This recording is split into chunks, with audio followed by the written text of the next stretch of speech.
욥기 27장 말씀, 지난 시간 26장 말씀 서두에 보면 그 욥의 대답이라고 주제가 나와 있는데 그 욥의 대답은 31장까지 지속되고 있습니다. 그런데 구약 성경에서 26장과 27장으로 장을 구분을 하게 되었는데요. 27장은 26장의 내용과는 조금 다른 국면을 언급하고 있습니다. 26장의 내용은 하나님에 대한 일반 구원론을 이야기합니다. 조금 제가 말을 잘못하는 것 같은데요. 하나님에 대한 구원의 포괄적인 적용을 말합니다. 다시 말하면 하나님이 우주적으로 구원하시는 그 틀 자체를 욥이 지금 언급하고 있습니다. 그 지난 시간에 여러분 말씀 중에 몇 가지 기억나는 거 있죠? 하나님께서 그 물을 빽빽한 구름에다가 가두시고 또 밑에 구름으로 찢어지지 않게 하시고 또 경계를 정하시고 빛과 어둠이 한 자리에서 시작하고 마친다고 하는 걸 보면 이 전체 자연과 전 세계적인 범우주적인 것과 관련해서 하나님의 구원을 설명을 했습니다. 그런데 27장에 보면 2절에 보니까 나의 정당함을 물리치신 하나님 하면서 나와 하나님과의 관계를 조명하고 있습니다. 구분이 되시죠? 네. 처음에 예수 믿을 때는요, 대부분 하나님을 나와 관계되는 하나님보다는 하나님 자체를 우리가 의식을 하게 됩니다. 그러다가 믿음의 자리에 조금씩 들어가기 시작하면서 하나님과 나와의 관계가 의식되기 시작합니다. 또 좀 더 깊이 말한다면 어떤 사람들은 어떤 영적인 체험들을 통해서 하나님과 개인적인 경험을 합니다. 바울 사도 같은 경우가 그렇겠죠.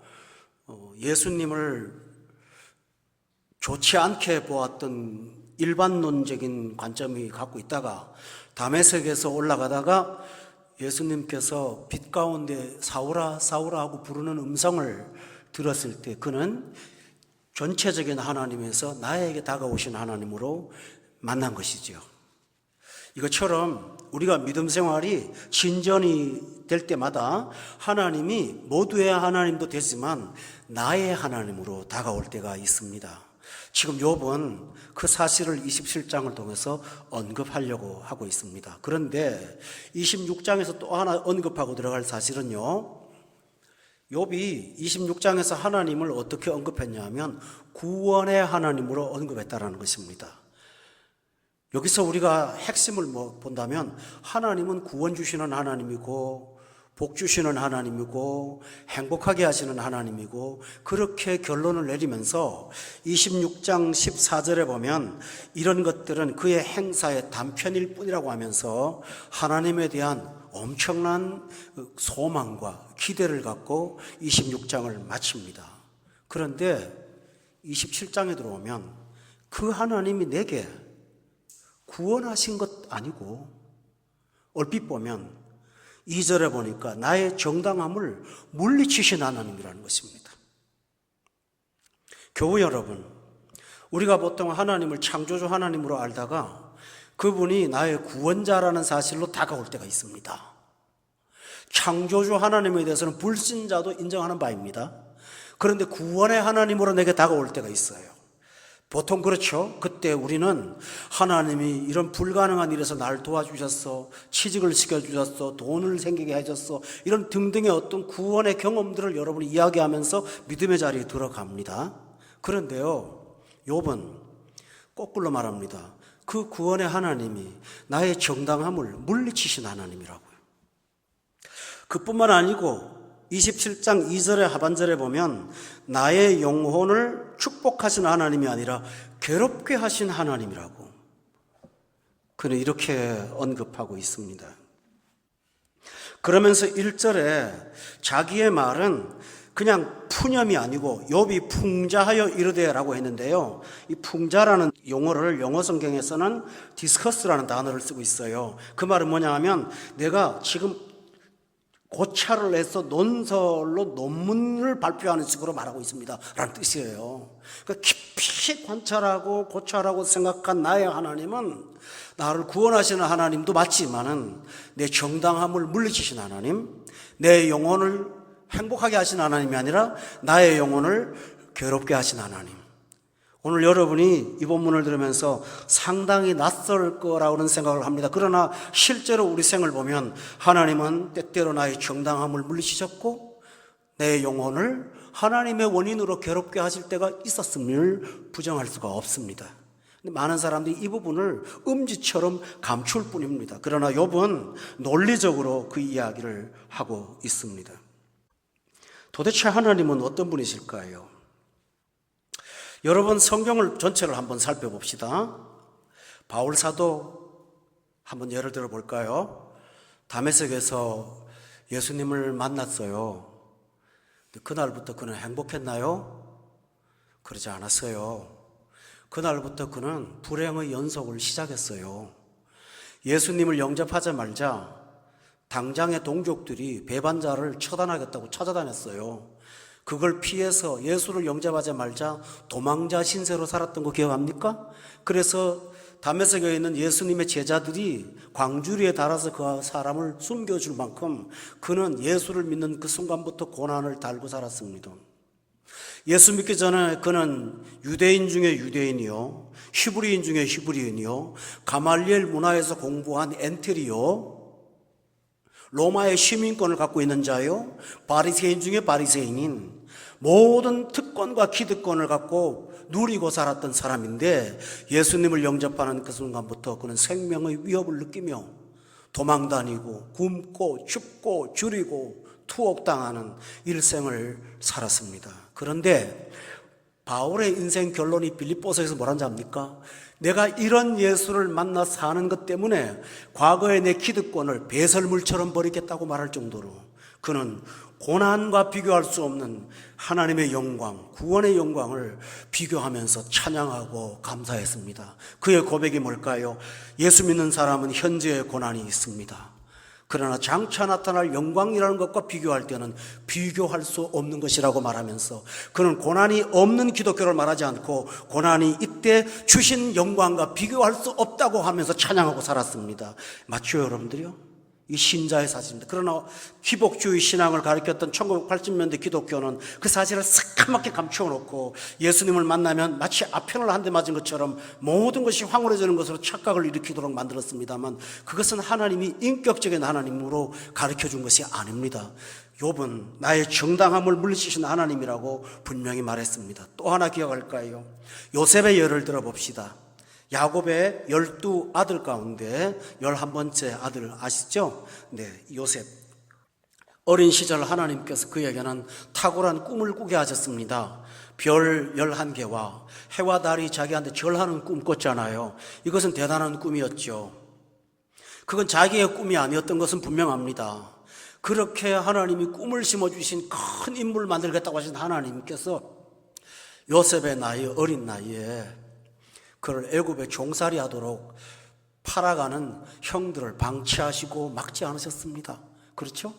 감옥에 들어가서 고통당할 때 하나님은 기억도 하지 않은 것처럼 침묵하셨습니다.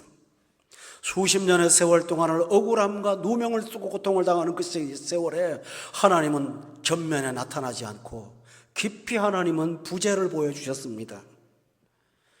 그때 요셉의 삶은 얼마나 피곤하고 힘들었을까요? 그런데요, 그 일로 인해서 나중에 결국 하나님께서 이 고난의 과정을 통해서 자기를 구원의 도구로 만들었다는 사실을 나중에서야 깨닫게 되지 않습니까? 과정에는 분명히 고통이 있었어요. 그때 그 과정은 나의 정당함을, 내 의로움, 내 억울함을 물리치신, 내 의로움을 물리치시고 안 도와주신 하나님, 감옥에 들어가도록 방치하신 하나님이 누굽니까? 나의 정당함을 물리치신 하나님이고 내 영혼을 괴롭게 하신 하나님 맞지요? 그렇습니다. 우리가 신앙생활을 하면서 성경 말씀을 보면 나의 정당함을 물리친 것이 특수한 사례가 아니라 신자들에게는 보편적인 삶의 상황이라는 사실을 성경이 말하고 있다는 사실을 부정하시면 안 됩니다, 여러분. 그러나 기억하세요.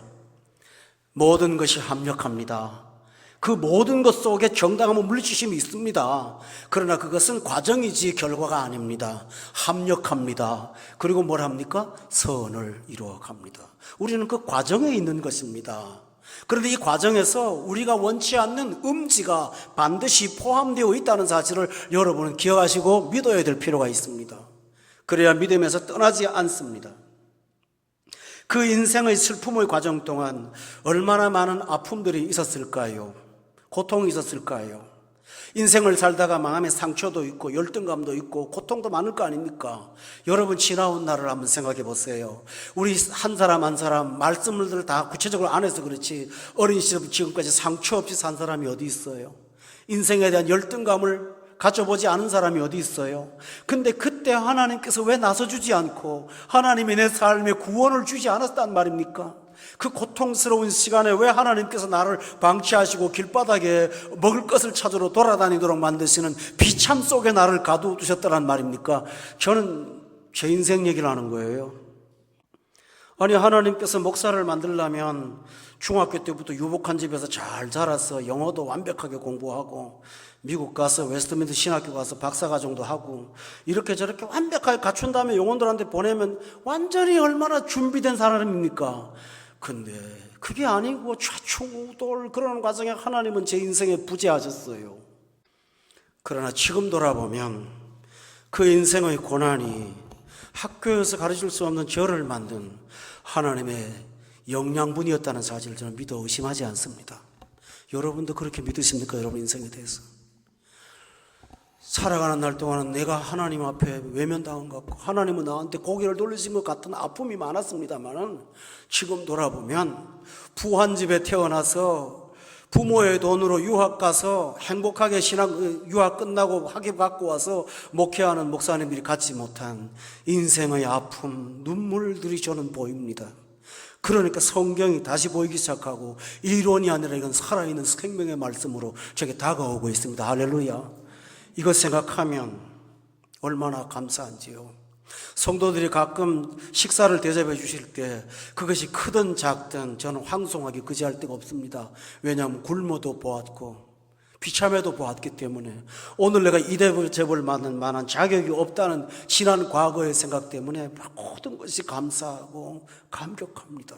그렇게 고백하고 있습니다. 실제 우리의 생애 고백입니다. 욥이 그런 거예요. 내가 고통을 당하고 너무 힘든데 하나님이 나의 정당함을 물리치고 내 영혼을 괴롭게 하신 것 같은데 인생의 뒤안길을 쭉 돌아보면 욥기 23장에 그런 말했죠. 그가 나를 단련하고 계신다고요. 정금같이 만들려고 나를 단련하고 있다고요. 내가 가는 길을 그분이 알고 계신다고요. 그래서 나는 그분의 길을 바로 따르겠다고요. 그렇게 고백했다는 사실을 여러분은 욥의 성숙함을 통해서 믿으시기를 바랍니다. 이게 우리 생입니다. 그래서 그는 6절에 굉장히 중요한 이야기를 하고 있습니다. 그런 까닭에 내 인생 전반적으로 내 인생을 돌아보니까 6절 보세요. 내가 내 공의를 굳게 잡고 놓지 아니하리니 내 마음이 나의 생애를 비웃지 않겠다고 그는 결심했습니다. 굉장히 중요한 내용입니다. 욥이 고난당할 때 처음에 욥이 원망했습니다. 뭘 원망했는지 아세요? 나의 태어난 날을 저주했습니다. 차라리 어머니가 나를 낙태했더라면, 차라리 내가 젖을 못 먹고 말라 죽어버렸더라면, 그날 해가 뜨지 않았더라면, 그날 전쟁이 나갔고 내가 아예 몽땅 죽어버렸더라면 난 좋았을 거라고 자기 존재에 대한 절망을 얼마나 많이 말했습니까? 우리가 신앙이 얕을 때는 그렇습니다. 피가 나고 열등감 속에 빠져갖고 욥은 비탄에 빠졌던 사람이에요. 그런데요, 지금 뭐라고 하는지 압니까? 욥기 26장에 넘어오면서 긴 시간 동안 친구들과 대화하는 가운데 성화되어 가고 있어요. 그러면서 하는 결론이 뭐냐 하면은 나의 생애를 내가 비웃지 않겠다고요. 여러분은 지난날의 아픔의 상처를 지금도 되뇌이고 있습니까? 그것은 여러분의 생애를 스스로가 비웃는 것입니다. 내가 이런 아픔이 있어요. 지난 과거의 골목골목마다 내 고통이 나는 잊어버릴 수가 없어요. 그것만 생각하면 눈물 나요. 그건 나의 생애를 우울로 장식하는 비웃는 것입니다. 그러나 정말 은혜를 받고 나면 나의 정당함을 물리치신 하나님이요, 나의 영혼을 괴롭게 하신 하나님의 과정이 있음에도 불구하고 나는 내 생애가 가치 있기 때문에 나의 생애를 비웃지 않을 거라고요. 그는 그렇게 고백하고 있습니다. 이 놀라운 사실입니다. 우주 만물에서 구원자이신 하나님께서 내 인생을 다가와서는 그 일반적인 구원으로 역사하지 않고 내 정당함을 물리치고 나를 힘들게 하셨지만은 지난날 돌아보니까 내 생애는 너무 가치 있고 나의 생애는 비웃을 수 없는 소중한 것이라는 사실을 깨달은 것입니다. 여러분, 여기서 과거로부터 우리는 자유할 수가 있습니다. 할렐루야. 현재를 기뻐할 수 있습니다. 미래를 소망할 수가 있습니다. 여러분은 여기서부터 과거의 감옥으로부터 해방이 되셨습니까? 우리 따라합시다. 나의 생애를 내가 비웃지 아니하리라. 바로 그것입니다. 이런 사람은 찬송가, 아까 우리 집사님 찬양할 때 부른 것처럼 제가 제일 좋아하는 찬양인데요, 지금까지 지내온 거 주의 크신 은혜라, 이 찬양할 수밖에 없어요. 그러면서 제 더미에서 환경도 변한 거 없고 몸도 달라진 거 없고 달라진 거 하나도 없는데 내 영혼은 완전한 자유의 날개를 타고 창공을 나는 사람이 될 수가 있습니다. 할렐루야. 이게 우리 신자의 사실이에요. 그러므로 말씀을 듣고 여러분이 과거로부터 해방되어서 나의 생애를 내가 비웃지 않겠다고 우리 모두가 함께 선포하시는 은총이 있기를 바랍니다. 그뿐만 아닙니다. 본문 3절에 보세요. 그렇게 말한 까닭은 모든 것이 합력하여 선을 이룬다는 소망뿐이 아니고요, 3절에 보니까 굉장히 중요한 얘기를 하고 있습니다. 다 같이 한번 읽어봅시다. 시작. 내 속에 완전히 있고 하나님의 숨결이 아직도 내 코에 있느니라. 굉장히 중요한 말을 하고 있습니다. 여러분, 창세기 2장 7절과 깊은 연관성이 있습니다. 하나님께서 사람을 흙으로 지으시고 그 코에 뭐라고 하죠? 생기를 불어넣으시니 그 사람이 뭐라고 되었다고요? 생영이 되었다고요. 살아있는 영적 존재가 되었다고 되어 있잖아요. 욥이요, 고통을 당해서 지금 흙덩어리인 이 몸이 만신창이가 되었는데도 불구하고 생명이 살아있음을 말합니다. 나의 호흡이 아직도 내 속에서 완전히 있다는 것입니다. 여러분, 이런 중에도 생명이 살아있다는 것입니다. 사탄이 욥을 시험하겠다고 말할 때 하나님께서 한 가지 브레이크를 걸었습니다. 좋아, 재산 건드려, 이것 건드려, 몸 건드려, 다 건드려, 그러나 생명은 건드리지 마라 라고 말하지 않았습니까? 자신이 돌아보니 온갖 것 다 잃어버렸는데 내 호흡이 아직도 완전하게 있더라는 얘기입니다. 거기에 대한 찬양을 잊지 않았습니다. 그런데 더 중요한 사실이 있습니다. 하나님의 호흡이 내 코끝에 있다는 말을 하고 있습니다. 다시 말하면 뭘까요? 내가 영적 존재로 지금 살고 있다는 것입니다.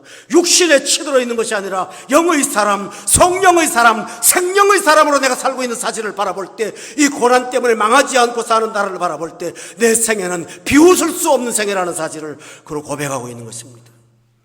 여러분, 후자에 대해서 깨달아지십니까? 먹을 것도 없고 삶은 너무 어렵고 힘든데요, 길을 걸어가는데 운전대를 붙잡고 내 마음속에 왜 이렇게 감격이 솟아요? 찬양하고 싶고 감사하다고 말하고 싶고 기쁘고 그 감격을 이루 말할 수 없어서 누구한테 붙잡고 간증하고 싶고, 그게 뭘까요? 여러분의 코에 하나님의 호흡이 살아있는 거예요.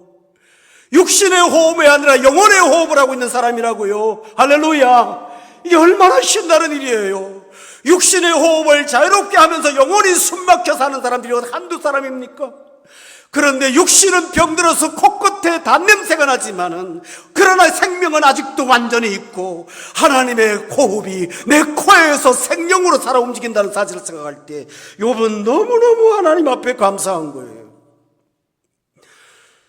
고난이 우리로 하여금 육신의 호흡보다 영혼의 호흡을 더 가치 있게 여기는 사람으로 달라질 수가 있습니다.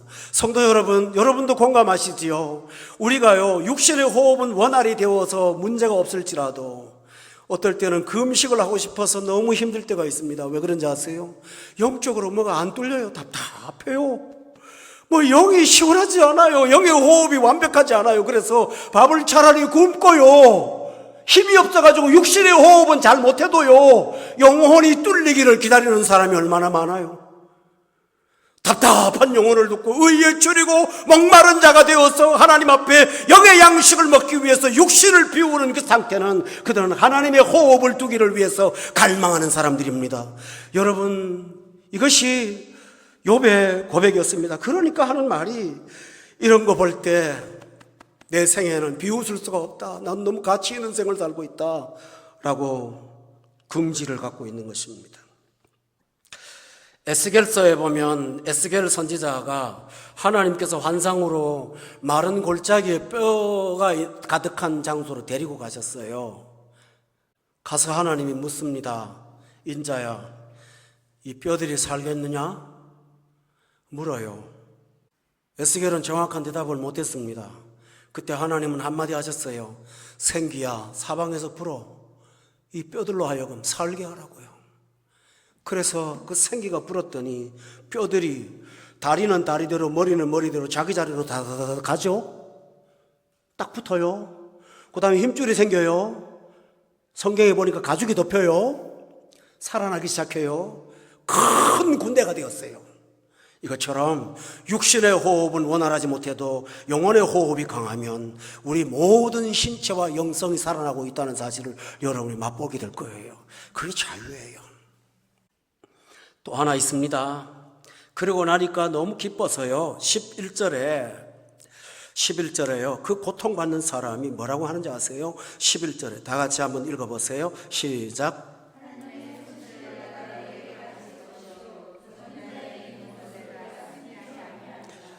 여기서 하나님의 솜씨라는 말을 NIV에는 I will teach you about the power of God, the way of the Almighty라고 돼 있어요. 직역을 하면 내가 가르칠 거예요. 하나님의 권능에 관해서요. 그리고 그분의 삶의 전능하신 방식에 대해서 내가 가르칠 거예요. 여러분 이해가 되시죠? 근데 밑에 보니까 히브리 원어로 손이라는 말로 되어 있네요. 하나님의 손가락으로 만드신 하늘과 별들을 내가 보오니 하는 시편 8편처럼 하나님의 권능을 의인화시켰던 어떤 표현 같아요. 그러나 정확하게 말하면 나는 내가 경험한 것 같고 하나님의 권능이 뭔지를 성도들한테 가르치고 싶다고. 욥이 가르치고 싶다고요. 하나님의 방식이 얼마나 귀한 건지를 성도들한테 간증하고 싶다고요. 세상 사람들은 재산 많이 있다가 하루아침에 가난한 사람 되고 자식 죽고 부인한테도 모욕당하고 하면요, 살맛을 잃어갖고 비참 속에 빠져들습니다, 여러분. 그리고 고난받는 사람의 특징이 뭔지 압니까? 숨어요. 안 나와요. 부잣집은 손님을 맞아들이기를 좋아하는데요, 너무너무 가난한 집은 누가 오는 걸 공포스러워합니다. 자기 자신의 삶을 공개하는 걸 싫어해요. 그래서 환자들 세계 병원에 제가 12년을 있었는데요, 누가 오는 걸 그 사람들 좋아하지 않아요. 자기의 비참한 모습들을 보여주는 걸 싫어해요. 제가 아는 성도 중에 한 분은 그 전기사고로 팔다리 4개를 다 잃었어요. 근데 그분은요, 저한테도 그 4개가 다 없는 몸을 한 번도 보여준 적이 없어요. 목사님이 신방 온다 그러면요, 사전에 연락받아갖고 다 끼고 있습니다. 그게 얼마나 무겁고 힘든지 아세요? 그 힘든 고통의 시간을 견딤에도 불구하고 자기를 보이고 싶어 하잖아요. 그러나요, 은혜 받은 사람은요, 자신의 결점을 간증하고 다닙니다. 은혜 받은 사람은 자신의 못난 점을 갖고 하나님을 말합니다.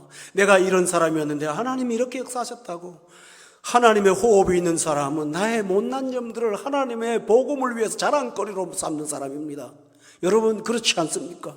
그런 은혜로 살기 때문에 그때부터 열등감, 소외감, 고통, 이런 자학으로부터 우리는 완전히 해방을 받고 자유인이 될 수가 있습니다.